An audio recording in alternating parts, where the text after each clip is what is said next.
D'un côté, c'est important aussi, mais je ne sais pas si on est en retard, là, c'est trop tard.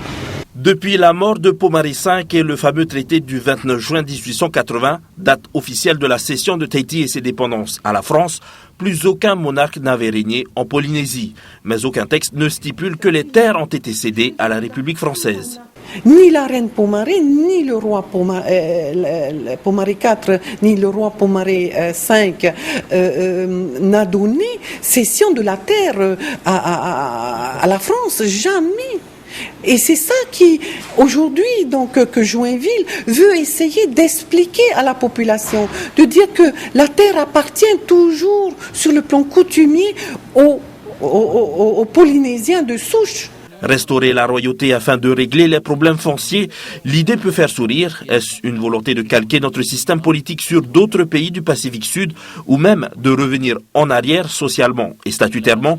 Dans son immense majorité, la Polynésie n'y semble pas favorable. Oui, inutile. On a toujours vécu comme ça. Enfin, maintenant, hein. Donc je ne vois pas pourquoi maintenant il faudrait retourner en arrière. Je pense qu'il n'y a pas besoin d'un roi pour essayer de faire respecter les traités de 1842 et 1880. Il me semble que ce pouvoir appartient aux élus du territoire. Si on avait des lois du pays qui allaient dans ce sens-là, si on avait une volonté des dirigeants du pays, il n'y a pas besoin d'avoir un roi. Au contraire, la cause royaliste peut paraître tellement folklorique qu'à mon avis, elle risque de discréditer ce genre de processus dans le domaine de la terre. Et le trône n'est pas le seul à être convoité, la présidence du pays l'est aussi. René Hofer détient des documents signés du ministère de la Justice qui confirment selon lui son statut de président, entre guillemets, de la Polynésie française. Je suis bien sûr le président de, entre guillemets, la Polynésie française, mais au nom de la royauté de Tahiti et ses dépendances.